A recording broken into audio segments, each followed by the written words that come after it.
Hello, welcome all, and thank you all for joining us online today for anchoring experiences of belonging through creative practices. Welcome all, and thank you all for joining us online today for anchoring experience.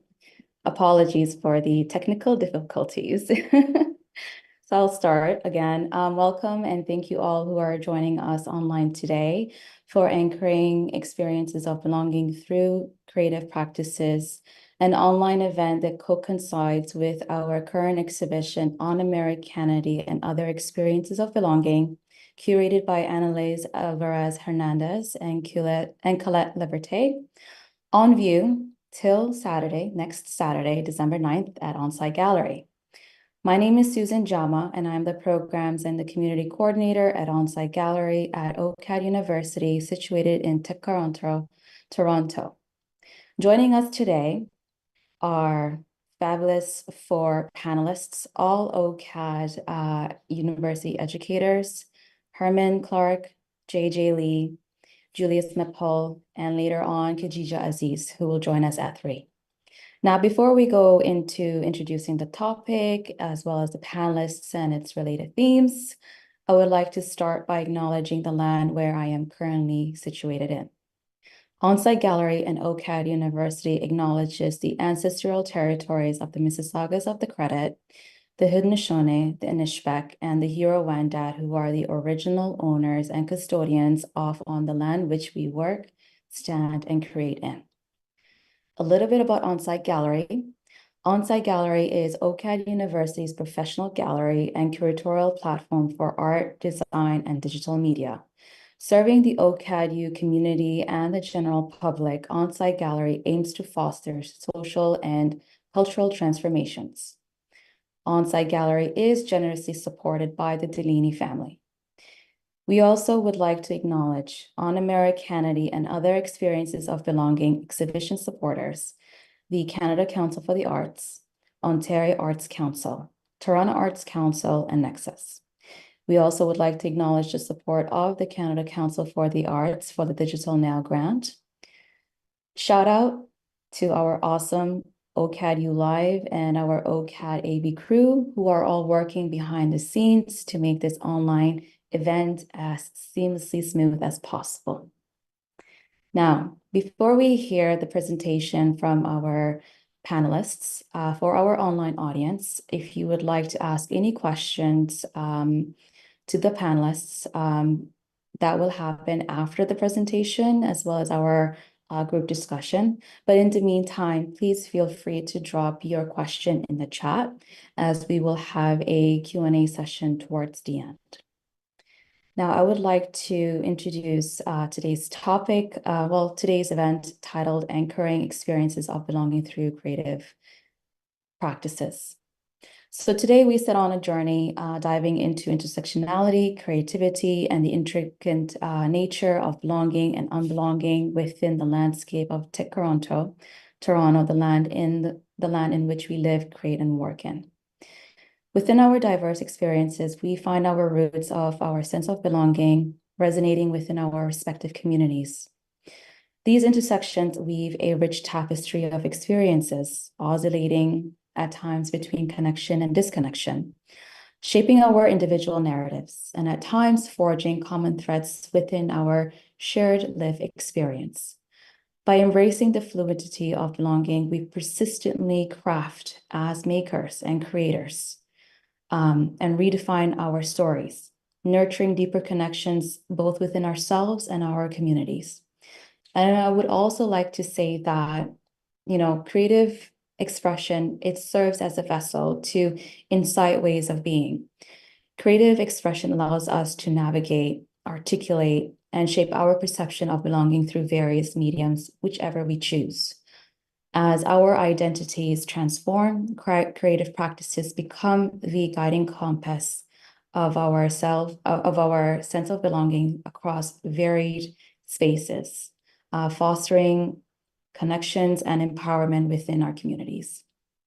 So without further ado, I would like to welcome all of our panelists here today. Thank you all for joining us. And I would like to start by introducing our first panelist, JJ Lee. JJ Lee explores the impact of colonization and immigration on identity and reproduction through mixed media drawing installations. She exhibited widely in public institutions and artist-run centers, garnering grants and awards both individually and with the Drawing Board Collective. In 2022, she received the Prize Teaching Excellence Award. Her art is held in Canadian and American collections. Based in Toronto, JJ Lee is a tenured associate professor at OCAD University, Contemporary Issues of Representation. She's represented by Proud Gallery, located in Halifax, Nova Scotia, and Gallery on Queen, Fredericton, New Brunswick. Her recent exhibit, In My Yesterday, at the Museum of Immigration at Pier 21, traces her family's multi-generational immigration from China to the Maritimes, late 1800s to 1950. Now, I'm going to stop talking and I will invite JJ to the floor. Thank you, JJ.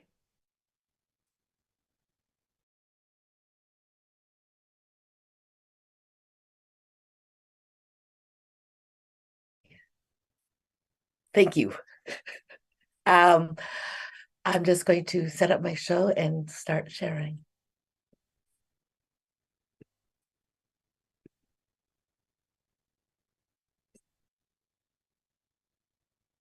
Thanks for your patience.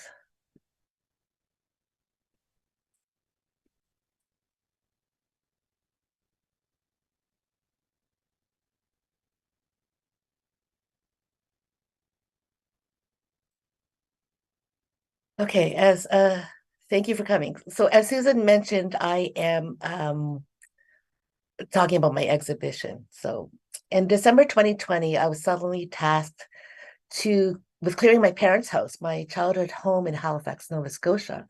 And while I expected that, sorry, this is automatic.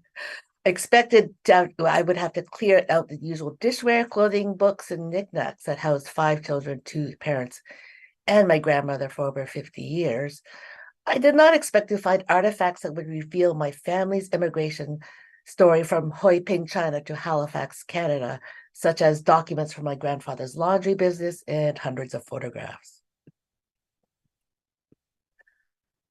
I discovered this document, and my father told me it was his father. Between 1885 and 1923, the Canadian government imposed a $500 head tax, which is over $10,000 today, on each Chinese immigrant, preventing many from bringing their families. From 1923 to 1947, no Chinese were allowed into the country, and this year is the 100th anniversary of the Chinese Exclusion Act. My parents never told us of these painful times. So this research coming into my family's immigration story culminated into a multidisciplinary drawing installation incorporating the historical objects I donated to Pier 21. Each chapter was color-coded with a text panel presenting the immigration story like a walk through a book. And research revealed that my great-grandfather, a street peddler, came to Canada to work on the railway. I am so sorry. Is there a way to... It advances automatically. Besides being the first generation born in Canada, my family had actually been in Canada for 4 generations. Having always felt like an other, it changed my lifelong understanding of what my Canadian identity is. Chapter 1 begins with my grandfather's arrival to Canada. Here's a drawing of his portrait, his suit, a pillowcase from the railway, and the trunk from the attic, indicating a month-long Pacific journey before a long cross-country train ride. My grandfather, along with 2 other Chinese men, operated a downtown Halifax laundry called Charlie Wa. They lived with the workers upstairs and with a shared kitchen. The front room business included a hot cedar-walled drawing room. In the attic, we found a laundry bag, and in that was the paper that was used to wrap clean laundry to return to the customers. The laundry paper had been kept in rolls in the attic for so long that the creases in the paper were quite embedded. I thought it was important to leave evidence of its lived experience in the drawing, rather than trying to iron it out. To the left is a drawing of a photograph below it from the 1930s of my dad and his sister in China when he was about 2. The exhibition has various depictions of the same image in different media throughout, representing the multiple ways we perceive the same history.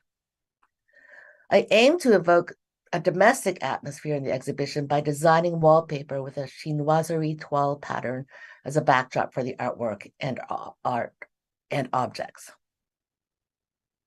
After the Chinese Exclusion Act was lifted, my dad and my grandmother could finally reunite with my grandfather in Canada. After his arrival 32 years earlier, my grandfather finally became a Canadian citizen in 1949. This is my father speaking about the first time he saw his father since he was an infant. I was just a baby, didn't know what he looked like. Yeah. Oh my gosh, it's just tremendous excitement.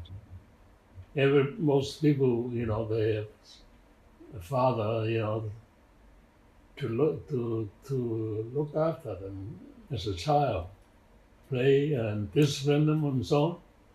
But I was absolutely looking forward to see him. It was quite a feeling.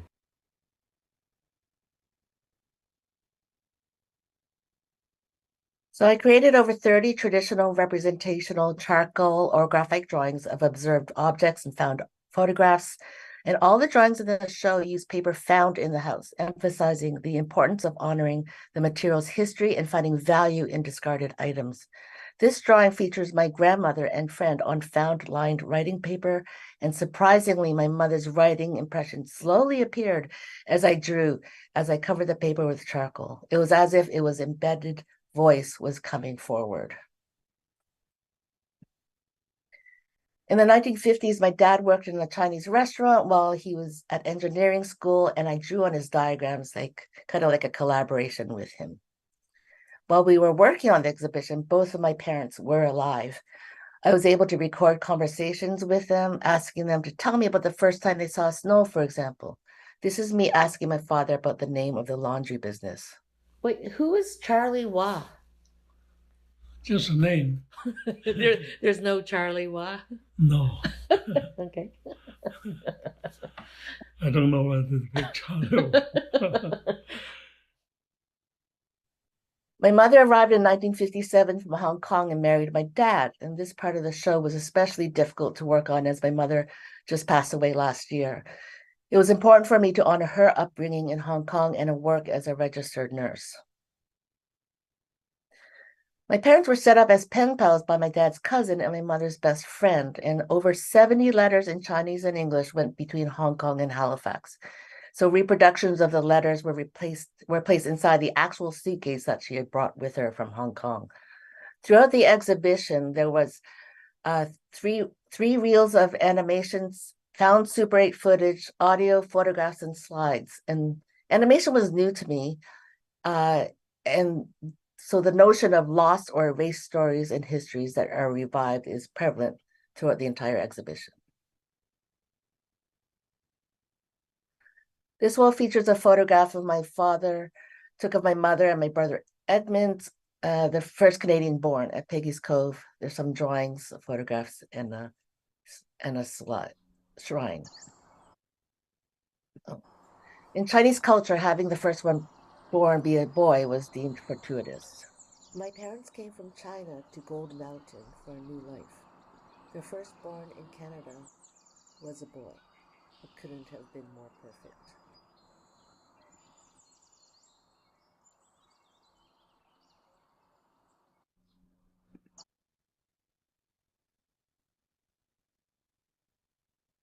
When Edmund was 8, he was riding his bike to school and was hit by a bus and died. And the most heartbreaking find in the attic was a suitcase full of a little boy's clothing, many of them still in their original packaging. Here's a digital drawing of one of his shirts. My father was too weak to come to Halifax to see the show, but I was able to do a video walkthrough. He passed away the last few weeks of the exhibit, and we had the funeral in Halifax, and we were able to include a place for him in the shrine, along with my grandparents, brothers, and my mother's. The exhibition concludes as chapter 6, covering my family's move to our childhood home after my brother and grandfather passed away. It addresses the racism I faced as a child in the neighborhood, highlighting both the challenges and the richness of that period. Despite my father's profession as a civil engineer, he had a passion for running restaurants, revealing the irony of a time when Chinese immigrants were limited to cleaning and cooking jobs. I was also new to digital drawing and had some printed on gold, watercolor paper and framed in vintage gold. Displayed alongside other artworks and objects, I aimed for equal visual presence with no hierarchy. The drawing programs I used mimicked real life, and that fascinated me, particularly in their attempt to replicate authenticity and ongoing exploration as me as a Chinese Canadian. Canada's History magazine asked me to create an 8-page insert for their June issue. That's me as a cover girl. Here's a shot of the first couple pages, and this is the first article I've ever written, and it just won an award for journalistic excellence in the print category from the Canadian Ethnic Media Association. In My Yesterday was no doubt the most significant exhibition of my career to date. It was also the most profoundly emotional experience. From the depths of the pandemic, cleaning up my childhood home while quarantining and teaching online, the illness and passing of my mother, moving my father to Toronto and taking care of him.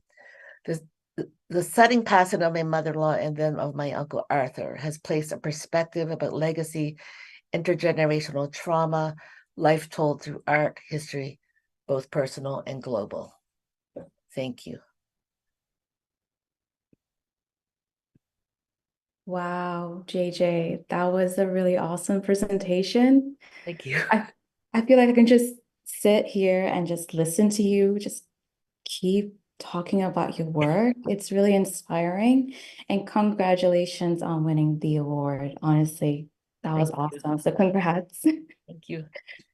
So our next panelist, Julius, you're up next. So I'll introduce Julius. Born in Manila, Philippines, Julius immigrated to Toronto, Canada in 1990.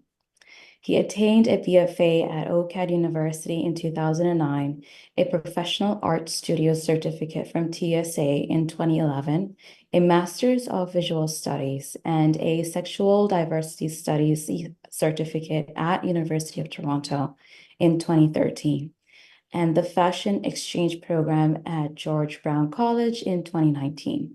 Julius has presented installations, sculptures, performance, digital, and immersive work widely in Toronto.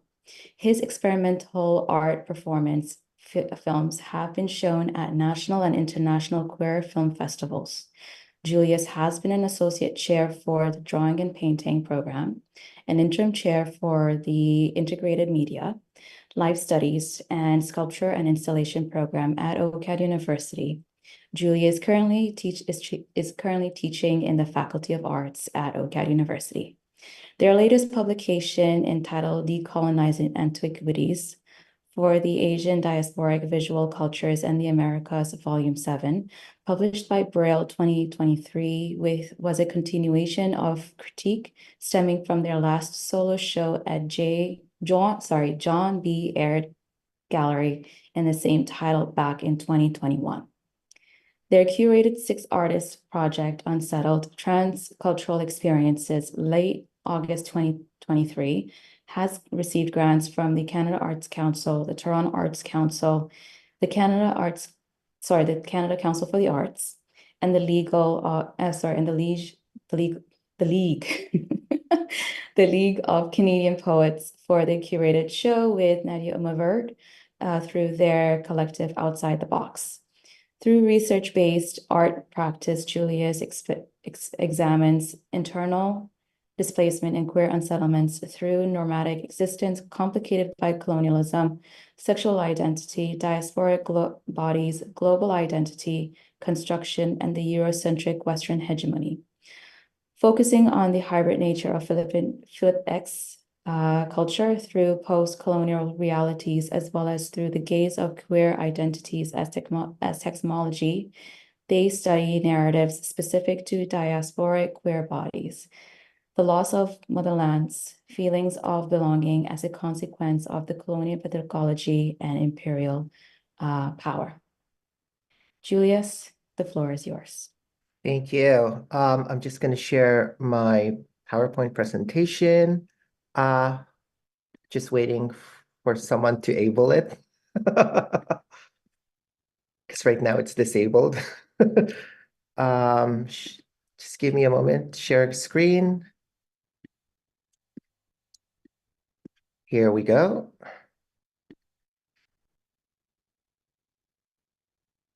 So my presentation entitled Erasing a Country, Balikbayan, which means translate to return back to one's country. Umalis ka na sa araw, stay out of the sun, is a well-known saying back home in the Philippines when parents tell their children to stop playing in the sun, rooted in problematic post-colonial state perspectives of whiteness since the colonization of the Philippines in 1521, when the island was claimed as colony of the Spanish Empire, all the way to the present exuberant presence of whitewashed Filipino celebrities that occupied the media landscape.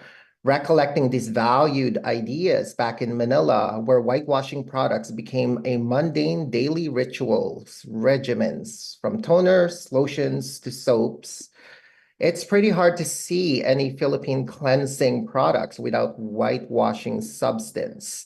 The balikbayan box translates balik, meaning to return or go back, and bayan, which means country, represents this cultural exchange, family kinship, migration, diasporic bodies, and cultural erasure simultaneously. In this work, a digital space of my visit back in the Philippines evoke my absence from the space while evoking the nomadic unsettledness through the Balikbayan box logo. Exploring these iterations reflects an unsettled diasporic narratives of Filipinx bodies. The contradictions between colonization and globalization pushes to disseminate what is appropriated, what is acquired, what is performed, and how cultural bodies navigates between spaces, notions of patriarchy, conditioned expectations, and cultural survival. Here are examples of the cloche sculptures from Philippines whitewashing products adorned by butterfly templates indigenous to my country, crafted from homonormative bodies. Balikbayan cloche, umalis ka na sa araw, return to your country cloche, stay out of the sun, is a series of work that explores whitewashing products from the Philippines preserved in glass cloche, reflecting on its critical translation to the daily mundane task of washing one's face, bodies with likas soap, finished with a cotton full of Eskinol toner. These became my habitual basic daily washroom routine, normalized growing up back home in the Philippines. These products are then inhabited by Maya birds and butterflies, both indigenous to the Philippines. Recollecting my experience with these taxonomies crafted from cis queer male bodies that upholds a template to aspire, to become, or to be desired by. These problematic tropes are crafted from printed digital collage bodies that simulates wings, feathers from papers. These are examples of the installation work entitled Balikbayan Bakla Maya, direct translation, Return Back Home, Queer Maya Birds, from the Koffler Gallery from the group Show Yonder. The whitewashing products are bejeweled with my fingernails, Swarovski crystals, and basmati rice, stained with Filipino soy sauce, in different dilution to achieve varying shades of brown. These organic pigments on the rice echo skin, covering the images of the pale Filipino figures seen on the whitewashing products, displacing both the rice and the figure's whiteness. White vinyl text of Balikbayan hovers over this object supported by the glass cloche, reflecting what it means to return to one's country, or on the contrary, to return back to one's own cultural agency.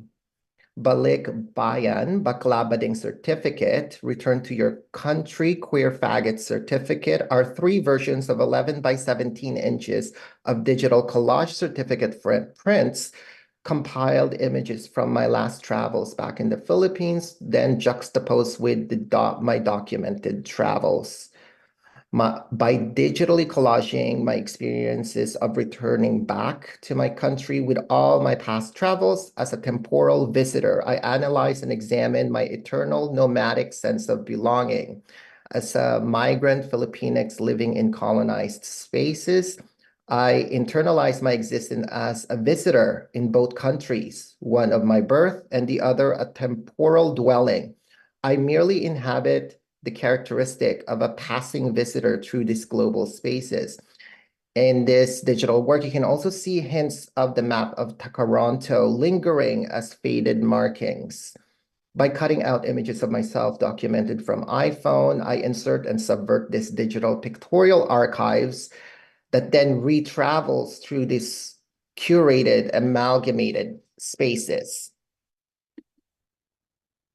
The traced image of myself points to my distance from the documented spaces while reconnecting myself to what it was erased and washed out, reclaiming my sense of self, displaced through a sense of unbelonging within unsettled spaces, thus conceptualizing and excavating the problematics of many queer diasporic bodies that results to an erasure and memory loss of one's own country and self-identity.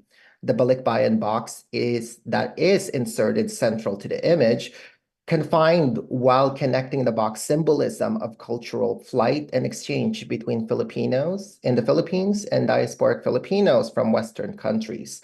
Balikbayan box is a corrugated cardboard box which sent back to family members containing Western items sent by overseas Filipinos back home. The surface of the image is then flattened with the injection of decorative Tagalog text of bakla and badeng, translating queer and faggot. These decorative aesthetics creates a screen between the edited narratives and the viewers, linking boundaries in the act of looking between public space and the personal present space of the selfie. In conclusion, my art practice addresses eternal displacement through themes of colonialism, sexual identity, diasporic bodies, global identity construction, and the Eurocentric Western hegemony. My installation work also focuses on the hybrid nature of Filipinx culture after colonialism and the gay queer identities as taxonomies. My research looks at narratives of many diasporic queer bodies that create an unattainable imagined space of lost countries and domestic belongings, re-questioning colonial pedagogies of knowledge and globalized imperial power. Hybrid images question the problematic side as well of queer communities that uphold homonormativity and homonationalism through whitewashing and internalized racism and act to challenge forms of oppression. Thank you for your time. Okay, stop sharing. Thank you, Julius. Thank you so much for your presentation. I do have to say, one of the things that stuck out to me was the lighting products that you've mentioned that's available in the Philippines, right? I was born and raised in Abu Dhabi, UAE. There was something similar to that brand called Fair and Lovely. Growing up, I did not know what the product was. And, I was like, okay, I always see it on the shelves, right? And it's always like low stock, right? Yes. Then when I visited back in my teenage years, like 17, 18, I was like, then I understood, right? It's like a lighting brand that people tend to use for like, wanting to get the lighter skin tone. And I was like, okay, not for me. Because I don't know what kind of side effects it would have on my skin and not. So I was like, okay, now I understand what it was about. But yeah, I was like, okay, yeah. So thank you. Next is Herman. I will introduce Herman. Let me just pull up the bio. Herman, born and raised in Honolulu, Herman is a Kanaokana from a family with deep ancestral roots across Hawaii. He completed a Master of Fine Arts in Pacific Design from the University of Hawaii and a Doctorate of Indigenous Education and Art from Massey University, in New Zealand. Over the last 25 years, Clark has gained international recognition as an artist, designer, and professor of Indigenous art and education. Herman combines his board experience as a university professor, a business partner, Innovation Institute director, designer, artist, and educator to inspire the development of new ideas, concepts, products, and approaches that grow the capacity, potential, and the performance of leaders and executive teams. In 2003, he established Pili, a design studio focusing on Pacific identity. His commissioned projects include works for architectural, graphic, textile, and interior design. The floor is yours, Herman.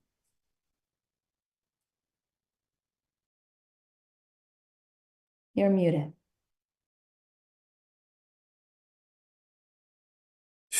Thank you. Thank you, Susan. Aike aloha. Ia oko e nā hoa makamaka. Nā hamana e nā kumu.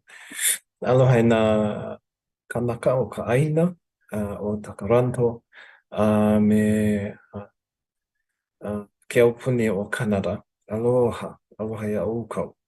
Thank you. Thank you, Susan, and my best wishes to everyone who's joined. Want to honor my panel partners, JJ Lee, Julius, and Khadija. And of course, you, Susan, you've done a fabulous job of pulling this together. So let me just really quickly share my screen. Where the heck am I?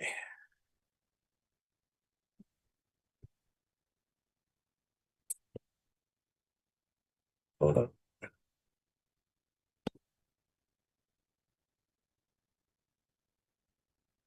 Goodness.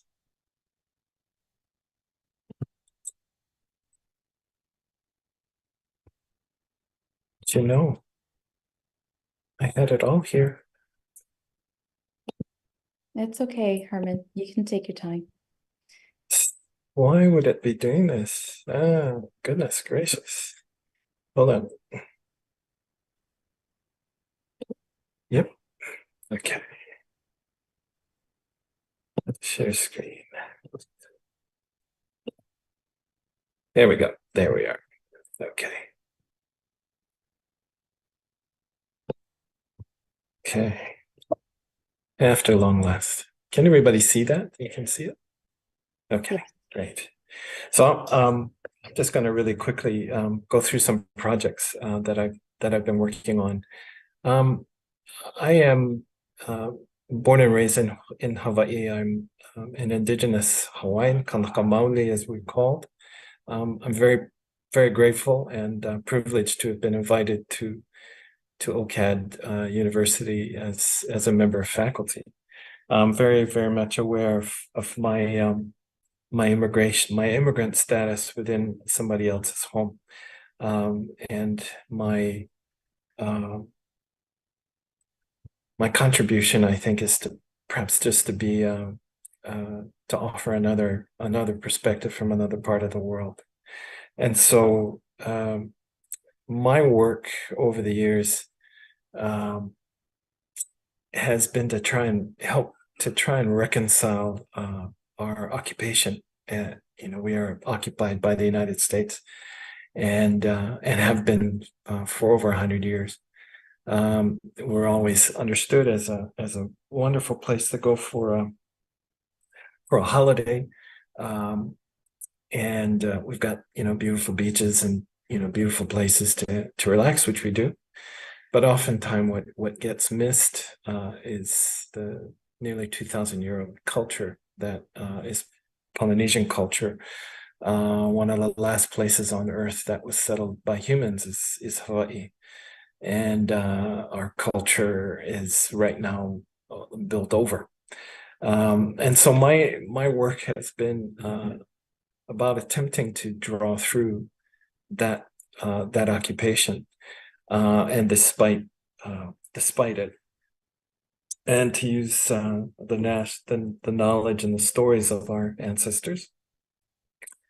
I don't know if it's necessarily to contort it or to I don't know. When I was in my 30s, I probably had a better idea what I was trying to do, and I thought, but now as I'm much older, I think it's just providing the space in which our knowledge, our ancestors' knowledge, our knowledge can pop through.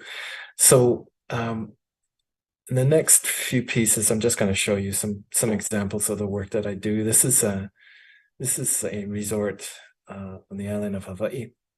It's owned by the Alberge International Resort Corporation, and their aim was to attempt to draw on the stories of the land to, I guess, to give their viewers or their clients an experience, or perhaps a deeper experience of Hawaii beyond getting sand in their shorts when they're on the beach. So you noticed in this back piece that this resort encapsulates a very large area of land which reaches up to the we have some of the highest mountains in the Pacific, all the way down to the ocean.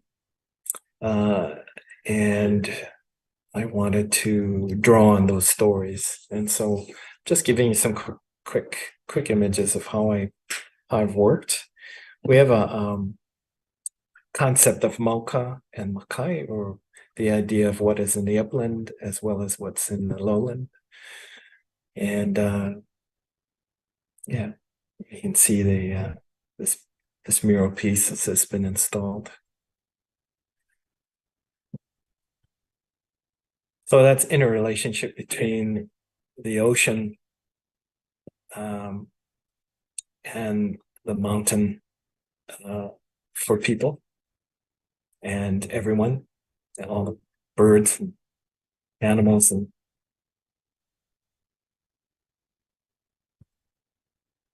we're served by a couple of different international airlines. This one in particular, Southwest Airline. So I just wanted to quickly show you a project that I worked on for Southwest. Again, this is a way of adhering the story of our culture onto the body of the corporate or the air, in this case, an airline. And to what extent is that sort of buying into it, or is it contorting it somehow? Now that I don't know. I'm still deciding how that works.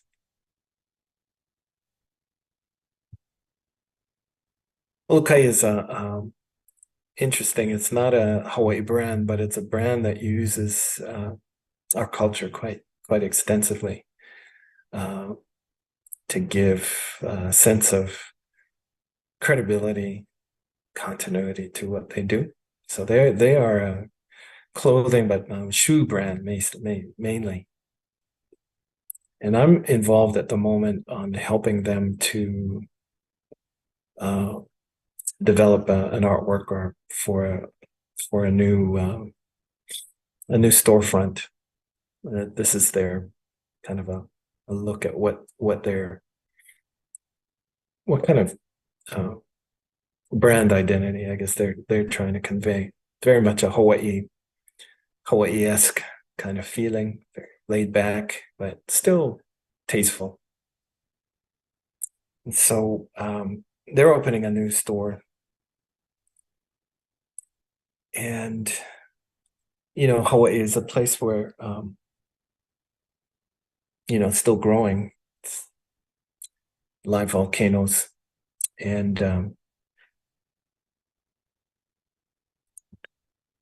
there's a concept at home. It's called, this is a thing called a kipuka.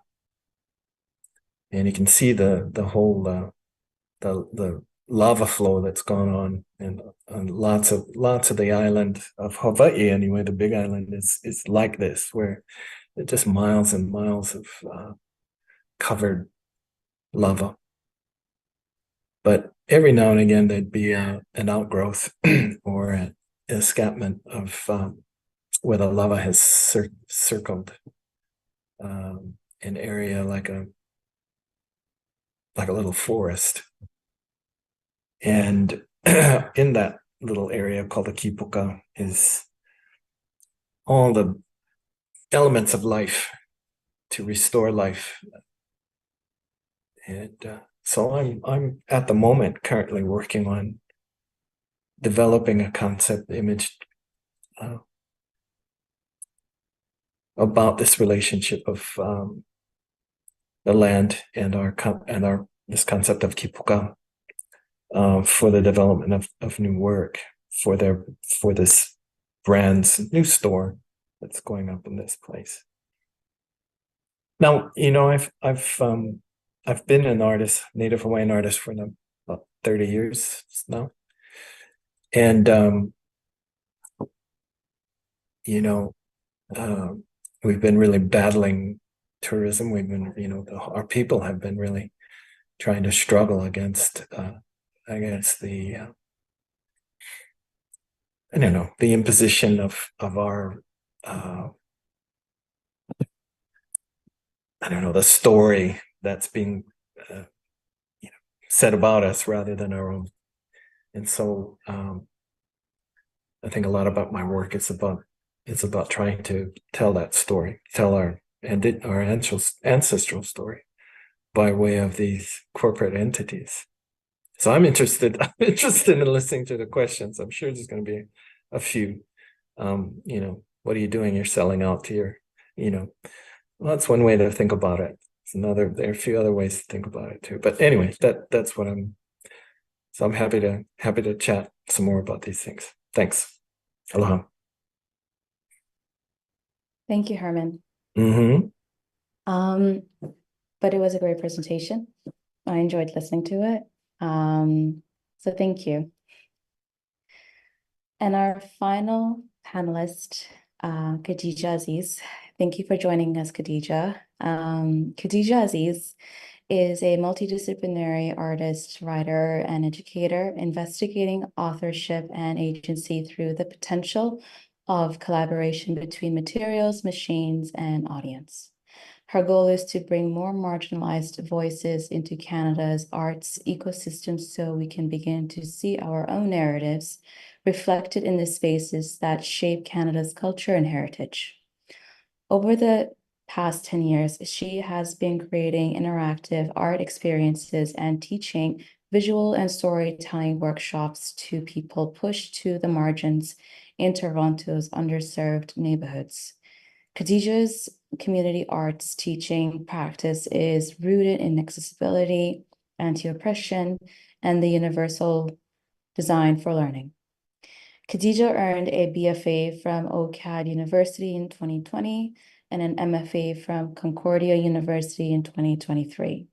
Her art has been published and exhibited in Canada, USA, Australia, Austria, and the Czech Republic. She has been an artist in residency at the Estonian Academy of Arts in Estonia and Harbourfront Center, Pix Film Collective, and Younger Than Beyonce Gallery in Toronto.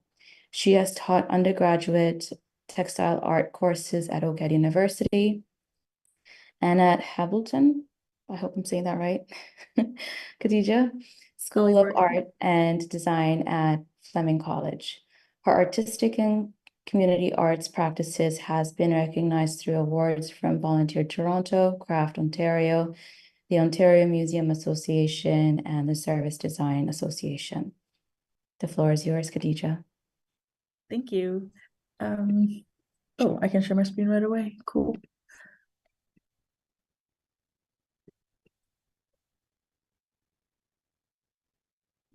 So are you seeing the full screen, or do you also see the URL code? We see the screen. Okay, so you're not seeing like the URL and everything else? No, we do see the URL. Okay, okay, cool. It's fine now. Yes. Okay, cool. Thank you so much for inviting me to speak in this great panel. My name is Khadija. My pronouns are she and her. Sorry, I'm just gonna open up my notes.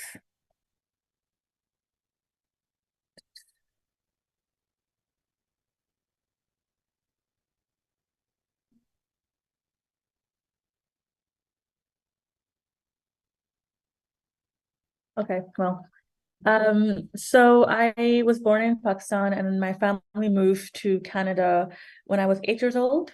So I grew up in Toronto in East York, and I grew up in a community where, with a lot of other newcomers, kind of moved there, especially from South Asia.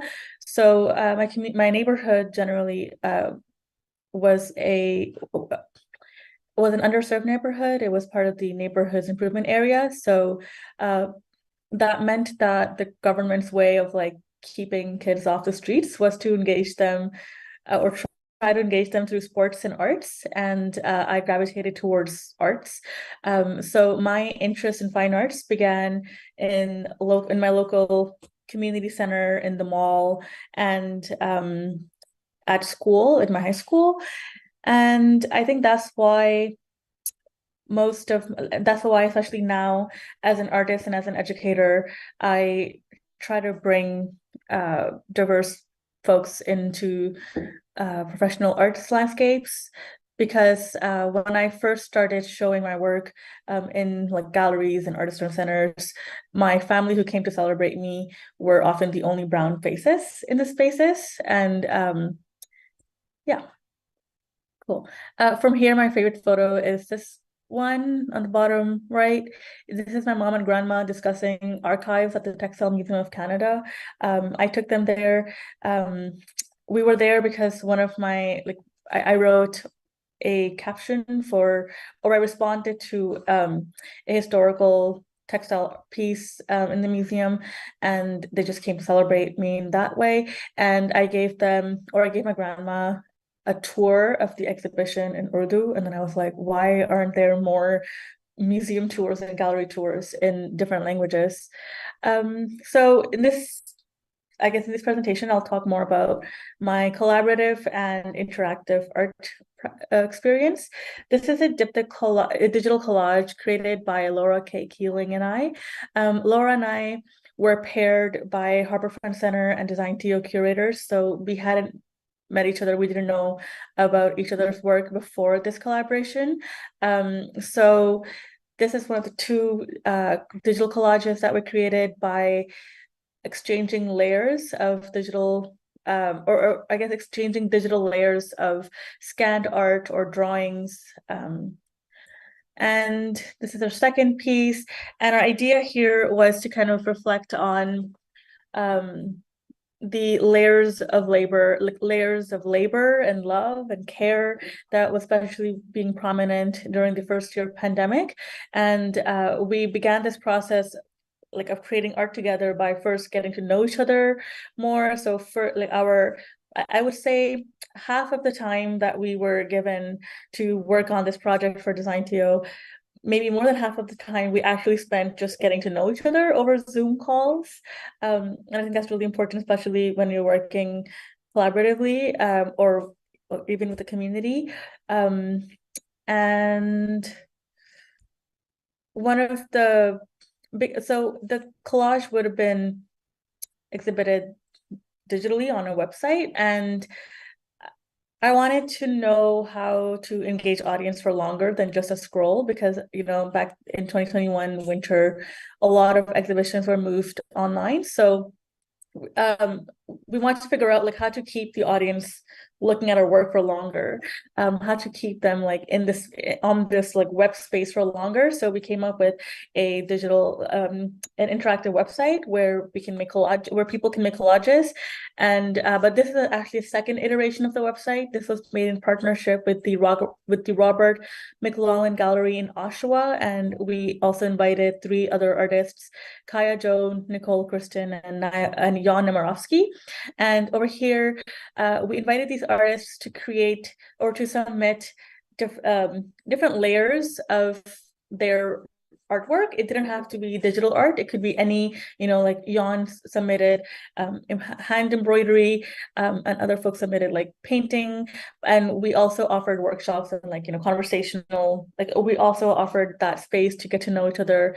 And the idea is that the website visitors or website viewers would kind of go and create a brand new piece of work with the artist's layers, and then they were able to submit it to the community gallery.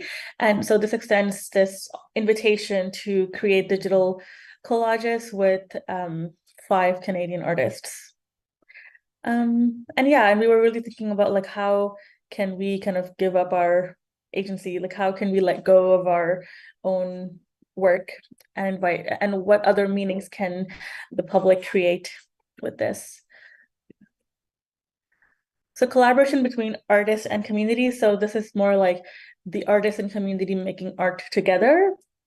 So this piece was called There's Food from Home. This was part of a project called Sites of Significance with Arts Etobicoke, where 6 BIPOC artists, I was one of them, were trained in augmented reality by Arts Etobicoke in partnership with Albedo Informatics. And so we received these trainings and we were to create a project about a significant site or a place in Etobicoke that is significant to us. And I chose the Mimico Waterfront Park because my earlier memories of like when we moved to Canada was like a lot of picnics by the lakes and a lot of beach trips. And as a child, I would watch my mom kind of cook these elaborate Pakistani dishes the night before, and then she would like pack it all up and then put it in the fridge. And the next day she would pack in the trunk, and then we would kind of eat cold food, like really delicious but cold food in the parks. And as a child, I wanted to eat like pizza or like, just like outside food. But as I grew older, I realized that was not a solo experience. This is like a shared immigrant experience. And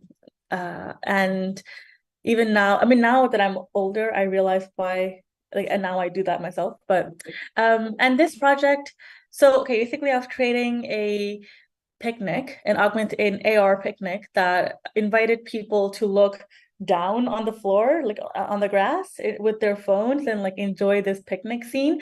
And this ended up also being a collaboration between my mom and I, because I asked my mom to cook all the food that she would typically cook for a picnic, and because I wanted like her touch to it. So I created this installation with like photogrammetry. So my mom cooked this big pot of biryani, and I had to take 851 photos on my iPhone to create a 3D view of it.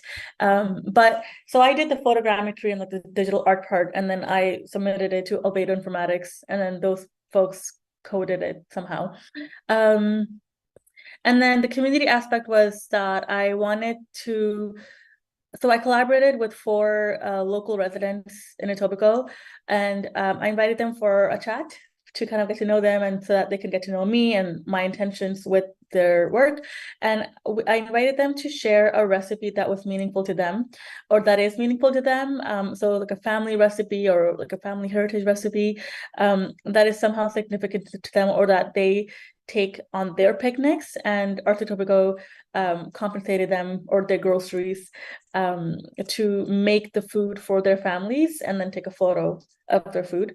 And I invited them to share their recipes, and I asked them to write the recipes in any language that they would typically write in. So I was like, okay, imagine you're on the phone and somebody's telling you a recipe, just write it as you would.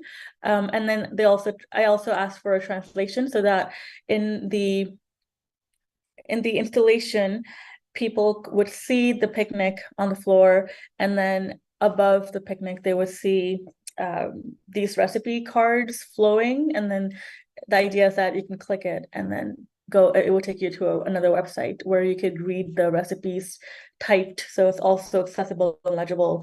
So kind of like honoring that as well. So collaboration between artist and audience. So this is more like the artwork was made by the artist, and then the audience are invited to play with it or to manipulate or change it. This was part of my MFA exhibition in March. Feels like a long time ago, but this is called the Spontaneous Drawing Table. This was inspired by my experience in museum education. So I filled 2 walls with spontaneous and responsive drawings that I created over the last 10 months back in March, because I was really gravitating towards drawing and just using like bold markers and bold colors. And I just filled up the space.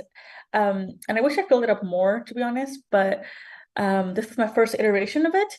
And then I invited the gallery visitors to respond to these drawings. So over here on this table, I provided the same markers that I used to create these drawings, and then I also provided, like, I ripped up some of my drawings, and then I just kind of glued them randomly on translucent paper, and I invited the audience to respond to my work either by continuing my drawings. So over here, somebody's continuing my drawing, or by tracing other drawings on the wall, or just like, letting it inspire you, or just do something with it. I also had like blank paper, but the idea was to just kind of like give folks a break, and kind of like this was the last installation in my exhibition. So it was kind of like, you walk through the different parts of the exhibition, and in the end you kind of have a space to sit down and reflect and think, or not think, and just kind of doodle away. And I invited them to post or tape their work on the wall with the same tape, mostly the same tape that I use, so that in the end, the installation would be fully collaborative. And then I want to potentially have like many iterations of it, and each iteration will include the past drawings of former gallery visitors. And then at the end, I want to like also provide more variety of papers and sizes, and so that at the end, the viewer and maybe even myself cannot tell which work is like the artist's work and which one is the gallery visitor. So kind of like removing that authority, and also sharing wall space with folks. And I really enjoyed this part, and I really enjoyed being there with folks. Like the person who painted this one, can you see my mouse?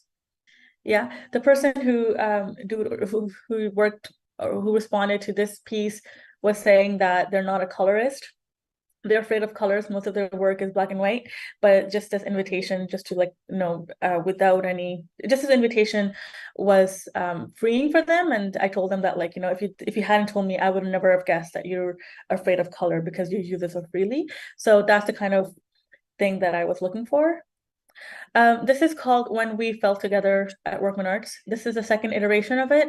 Over here, I created panels, like I installed white panels, and then I cut away like bold shapes of colorful felt, mostly black and pink and blue, because those are the colors that those are like my signature colors that I find hard to remove myself from.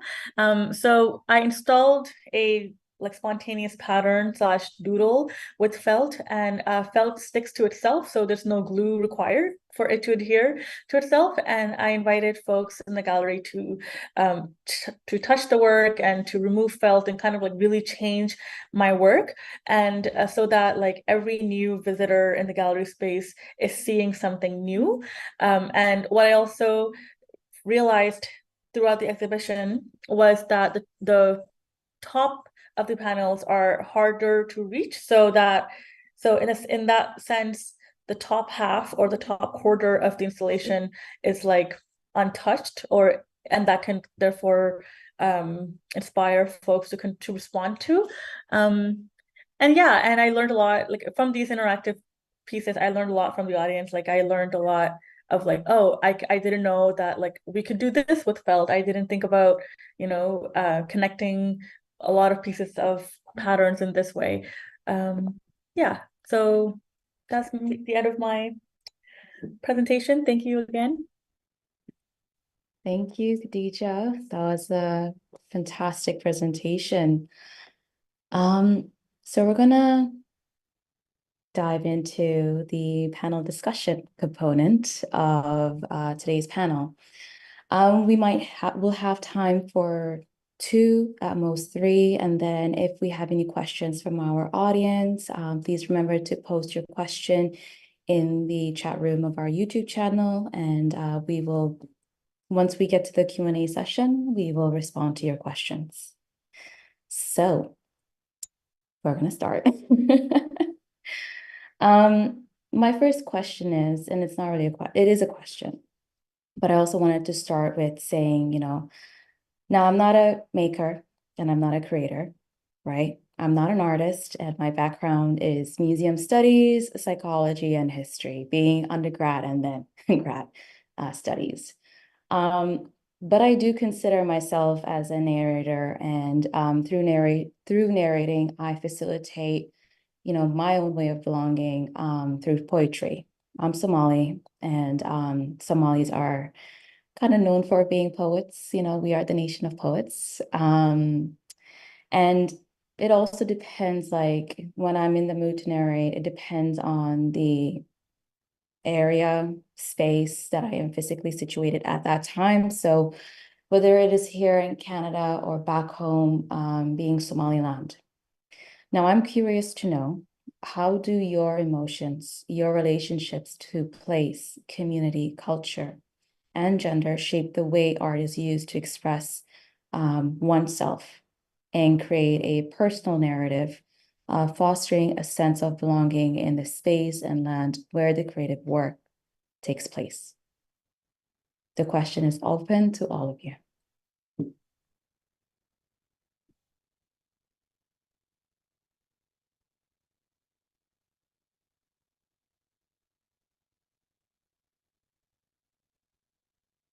I can answer that. It's a deep question because it's really trying to unpack if one feels like they belong or not, right?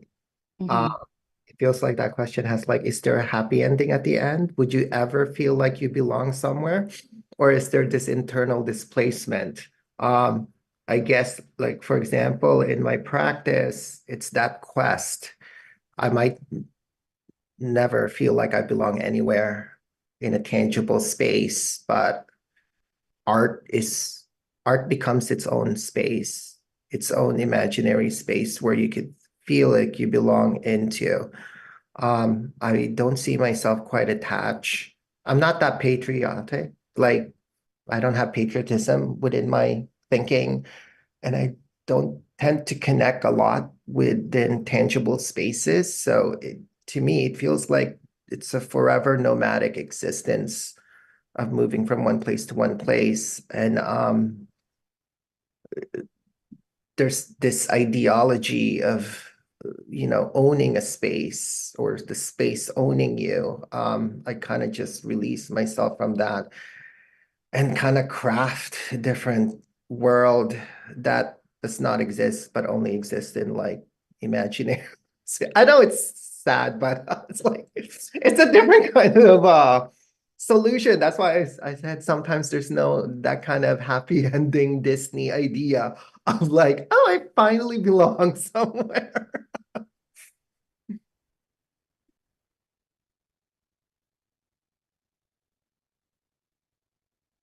I think JJ had her hand up, yeah. Thanks for that really complex question. It is very layered, but I do want to say that my understanding of myself, being a child of immigrants growing up in Canada, was always, I felt neither here nor there, and always an other. And maybe something is simply just because of the way I look, and there's just assumptions that are made.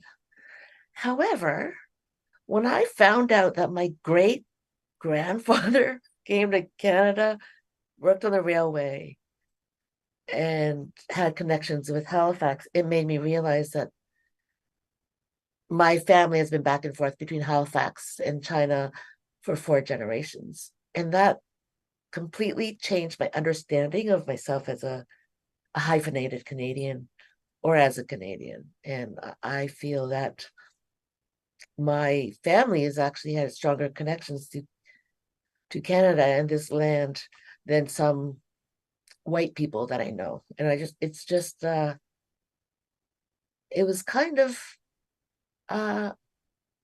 interesting because also coming from a settler perspective and thinking about land and home, it complicates things. But it helped me locate myself a little bit more comfortably within that hyphen and not feeling like I have to be one or the other. So that's what I have to add. And yeah, I would say it's also similar to my experience growing up, both what you've touched on, Julius, being like having that nomadic, I think, mindset that you've said. And then with you, JJ, with hyphenated identity, right? I was born in Abu Dhabi, UAE, came to Canada at the age of 10. I consider myself nomadic just as well. I don't really fixate myself belonging in a space consistently. Even like, when I'm speaking in different languages, sometimes I'm thinking in Somali. And then when I speak in English, I'm like, oh, wait, no, I need to like rejig my grammar because my grammar in Somali and my grammar in English is different. So sometimes there's a bit of a stuttering, but it's just like, sometimes I do need to anchor myself in the space, right? Just so like I can make sense of where I am at that moment, and sometimes I just don't. So I get what you both have said, and thank you so much for answering the question.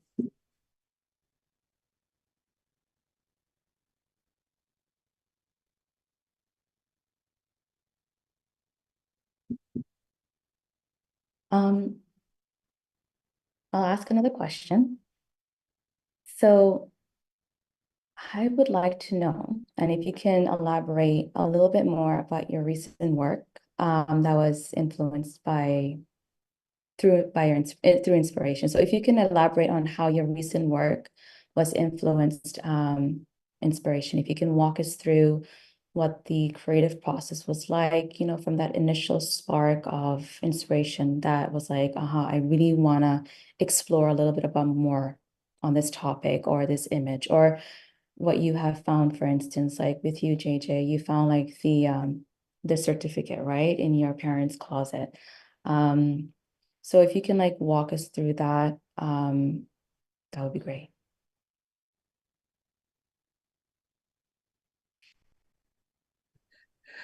I feel it. Yeah, that started everything. And what's interesting is that my artistic practice, I've been an artist for a long time, shifted. And so when we're talking about storytelling, I felt like that this exhibition was really about telling my ancestors' story. And the approach actually was quite different as well, in that it was quite mixed media. But I would love to hear what other people have to say, because I feel like I explained that part already. Can I respond? Yes. Cool. Yeah, my inspiration for my latest work, and also some of the work that I like daydream of now, is a lot about like inviting people who look like me and my family into art spaces. So when I was when I was working on my MFA exhibition, I was really thinking about like why should anybody want to come here? Like what is the incentive, and kind of like engage them more deeply through play. And also because my intention in creating my intention in creating like bold interactive like elements was to kind of be less not be intimidating. And I guess that was part of my thinking of like creating an inclusive and inviting space. And I have an aunt who's like brilliant, and I'm very close to her, but her English comprehension skills, she's not confident in her English comprehension skills. So whenever I'm like thinking about activating activating exhibition spaces or activating exhibitions, I'd like to think about her. I ask myself, will she feel goofy in that space? Will she be able to express herself, or will she kind of be like closed down because she's like intimidated to ask questions, or because she doesn't feel comfortable or welcome? And so, and then like I really think about her all the time. So that was my inspiration, and all the didactics and work on the walls were intentionally placed where they were, and the writing on the walls like that were invitations.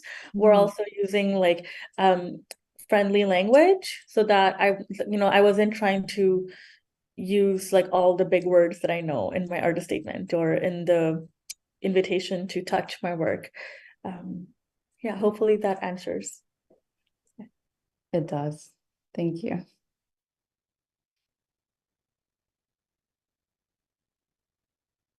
What about you, Julius or Herman?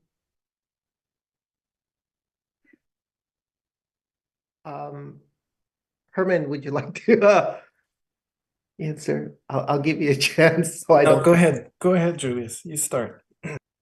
Pertaining to the next project, I think I keep on going back why I used those whitewashing product when I was living in the Philippines, and it became so mundane. It's hard to break those habits.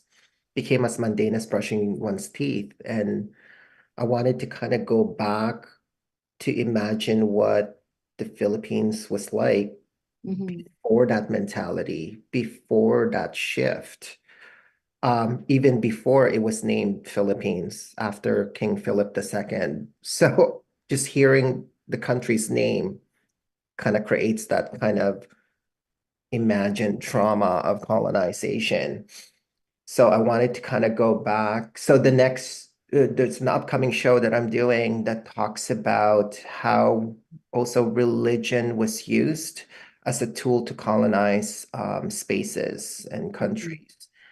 And there was this Santo Niño that the Spanish introduced, and this kind of the baby Jesus with the crown and the scepter and the orb. So all of this kind of, it's interesting how all of this regalia that people go up to and pray also are tools that really resonates, and it's a symbolism of patriarchal royalties in Spain. So to me, that was an interesting kind of turning point.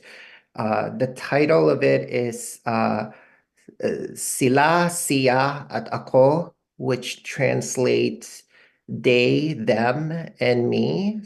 And also going back to the language in Tagalog, I found out, I keep on remembering, it's like trying to remember back my own language I remember now that we don't have words for he or she. We have siya, sila. So siya is the word that we use. It's non-gendered binary. We say it for a male or a female. So I wanted to incorporate those kind of knowledges and ideas, and also starting to incorporate the baybayin text as well within the Tagalog into it. So it's still in production. I'm setting up this December, and I'm a bit behind. It's going to be at A Space Gallery for next year in January. So it's a whole immersive installation of really going back to my experience as a queer Filipino immersed in the queer village in the 90s, early 2000, and trying to look for a sense of belonging or connection, right? As a Filipino queer body amongst this very homonormative, washed out queer landscape, right? It's either that I realize I've never been so aware about my culture when I'm in the queer culture, right? It's either you're either non-desirable if you don't fit that mold, or you're exoticized, objectified. So it's a lot of those complexities of sense of looking back of how I ended up in this kind of situation, this kind of thinking. So that's the kind of new pieces that I'll be working on for in December. Thank you. And thank you for giving us a bit of a sneak peek towards your new project in the next year.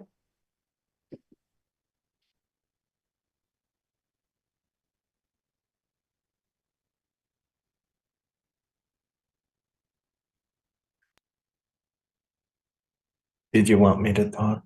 Oh, yeah. Did you? Yeah. Sorry, did you want to go on to that? I'm sorry, I don't want No, to that's okay. intersperse on what you want. What is If you can, yeah. okay. Yeah, thank you. We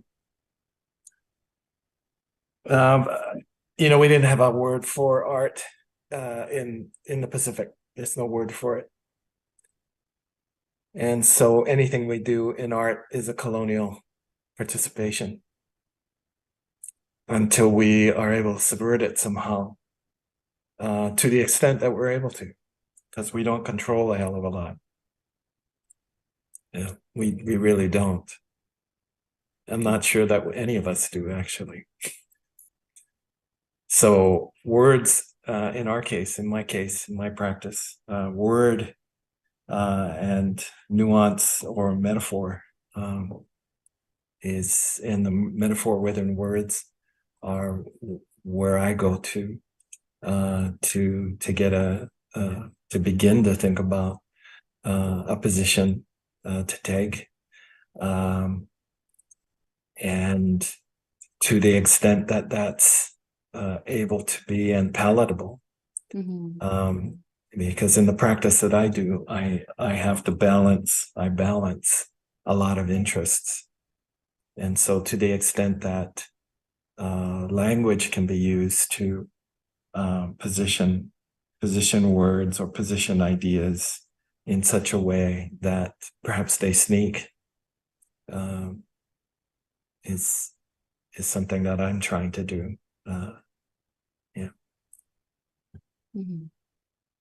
Colonial context that I live in. I don't know about others, but I live in a colonial context. To the extent that we're able to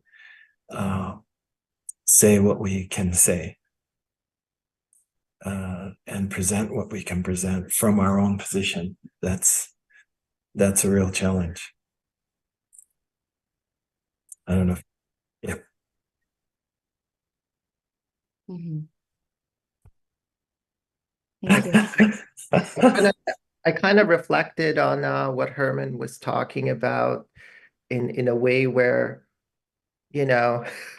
it's like what would happen if I presented my ideas in my own language. I mean, we all speak different languages in this panel, how connected we are in our own identity, our own culture.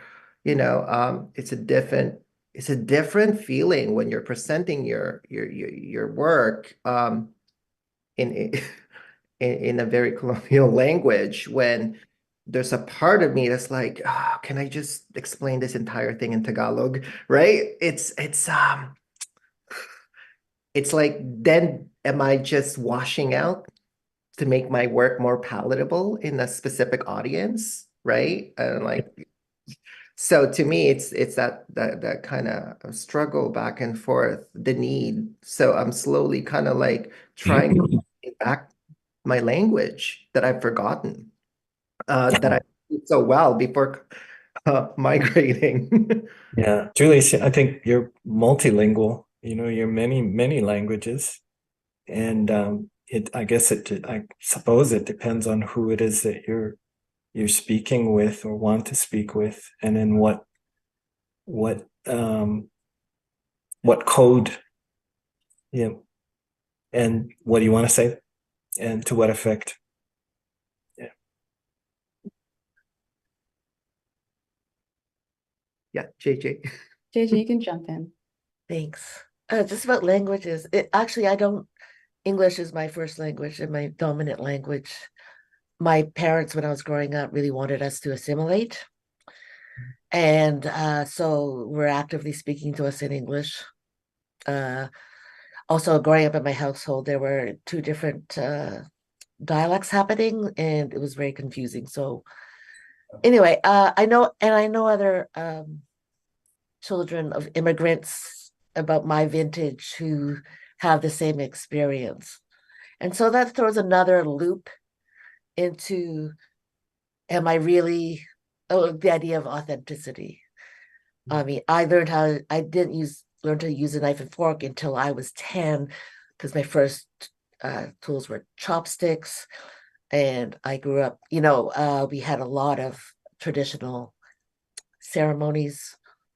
But in terms of language, if I don't speak it, my Cantonese is terrible. Actually, I learned it when I was 21 when I went to a trip to Hong Kong. And it was interesting you said that, because I kind of feel like an imposter a little bit. And there's this assumption that because I look this way, I should be able to speak it. But I think that says a lot about my sort of being essentially fourth generation Canadian. Anyway, I just wanted to say that, because you mentioned we all speak another language, but you would not want to hear my Cantonese. If I were thrown into a pool with sharks and I really needed to speak it, I would. But just don't throw me into a pool with sharks. I want to jump in. I just texted my family. I'm like, how do you say art in Urdu? And art in Urdu is fun. And then I was like, are you joking? And then I had to Google it. And yes, art in Urdu is fun. I have to look more into that. But JJ, when you're talking about feeling like an imposter, I also feel that. I'm not fourth generation, I'm first generation, I think, because I moved here when I was 8. And I also feel that because every time like during studio visits or critiques, during my studies, I always get the question like, okay, how do you see this like artwork relating to your migration experience? And I'm like, this is about grids, and it's just like no matter what the art is about, everybody just wants to know. And mostly it's the white instructors who want to know, or other white guest artists who want to know like how my work is related to my migration experience from Pakistan, even though like I have not written it anywhere.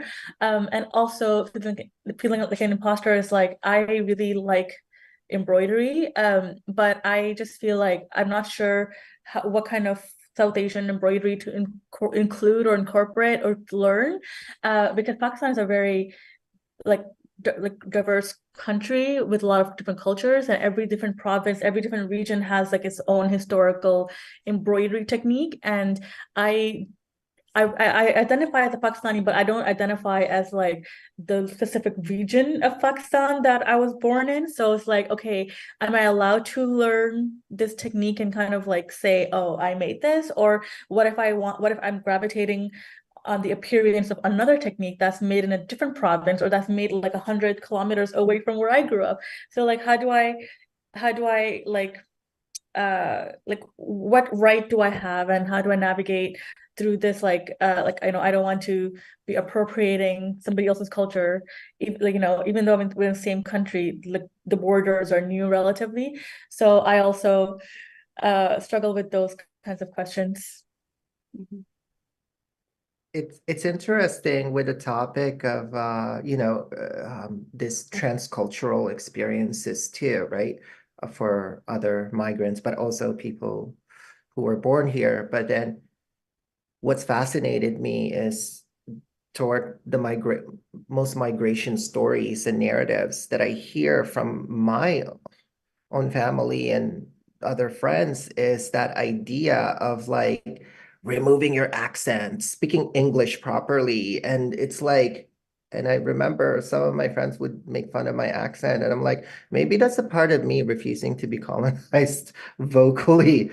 But I think that's the thing, that's the danger that I didn't want to go into, because I didn't want to completely forget how to speak, how to connect, and lose that completely. And what I've noticed is there's this act of assimilation for survival, right? We kind of have to contort and fit ourselves in any space we are. It's kind of like when we travel, we kind of like try to learn that language in those spaces. So there's a sense of connection within it. But I find I'm mesmerized by the people that, those individuals that knows like so many different languages that can just travel from spaces to spaces and can connect. That I'm babbling now. I should just shut up. No, it's like it was a great answer, all of you, to the question. It was like really great to learn more about everything, honestly, and thank you so much for joining us. I think we have like time for like one question from the audience. So I'll go with the first question that came. This question is specific to Khadija. Is collaboration integral to your approach in decolonizing white spaces or to make these white spaces safe? That's a very good question. The point on the spot. That's a good discussion. We have like 3 minutes left, so. Yeah. Oh, okay. It's integral to decolonizing these spaces, and I attempt to decolonize these white spaces through practicing tradition or like so I'm a Pakistani Muslim, and our traditions have a very strong emphasis on care for and hospitality of our guests. So in attempting to decolonize white spaces, I draw upon my childhood memories and family traditions, kind of thinking about, what I saw my family doing when preparing for guests, like emphasizing that like, okay, this is their space, or like we're sharing our space, but this is mostly their space. Our food is their food, or like, so thanks for the question. And I think it's like a lot for me to think about as well as I move forward. Like, I'm not sure, but if maybe we can attempt to answer the second question in a minute. So this is, I think, general. When creating work based in personal history narrative, do you consider how a potential audience will engage with your work?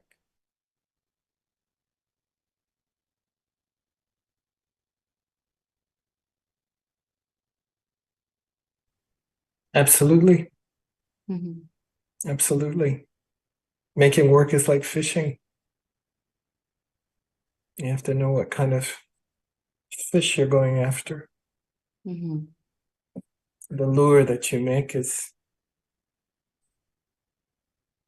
made for the way the fish swims and what the fish is interested in eating, and the context in which the fish lives. So making art and design is that. That's why we do it. I mean, it's a form of communication, making art.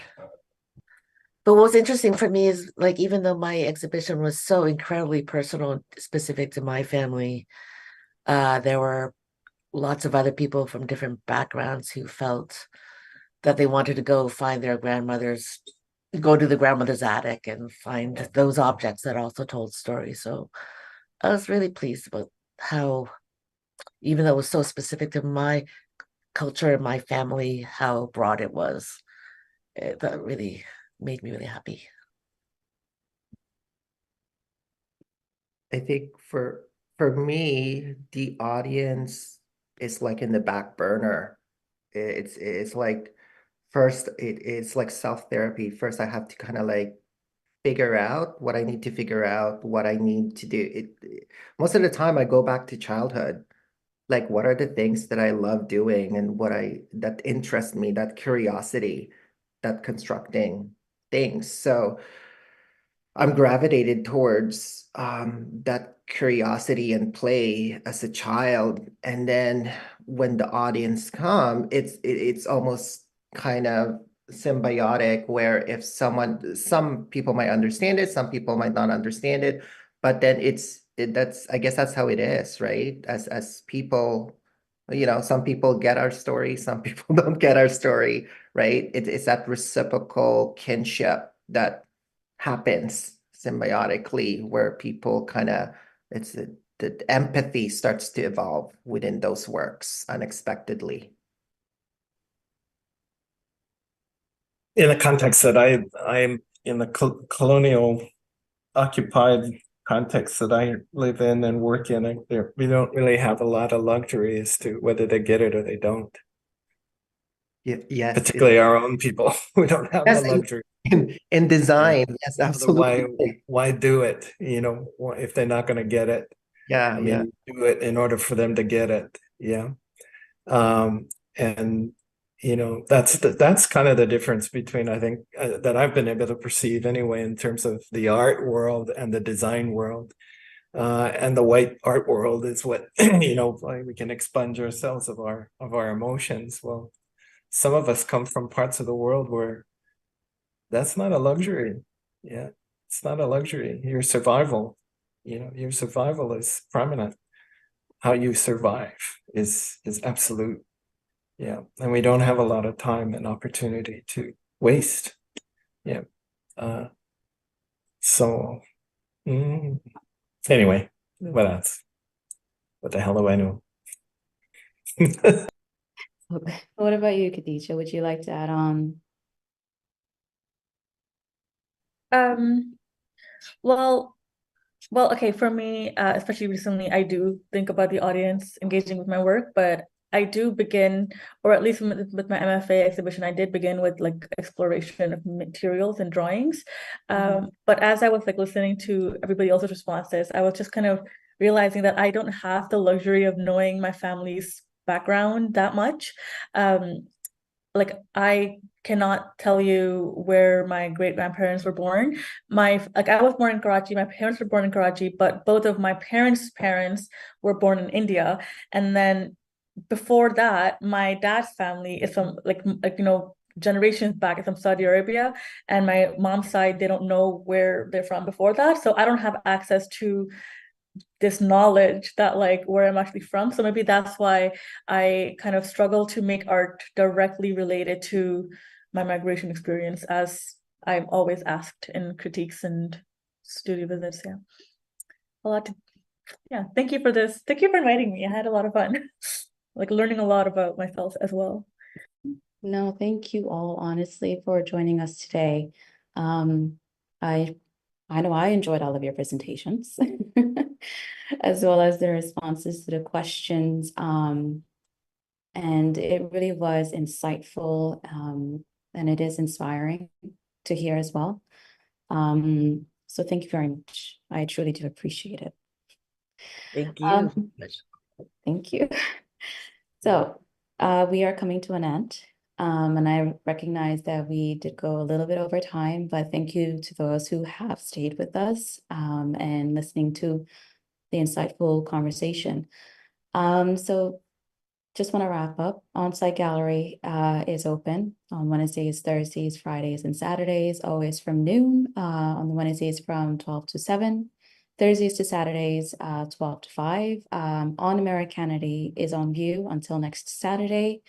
So if you would like to pop by, please feel free to do so. It is a fantastic exhibition together by 7 artists, 2 curators. So I encourage you all to visit us when you can and if you can. Thank you so much, everybody. Have a fantastic Thursday and a fantastic weekend. Bye, everyone. Thank you.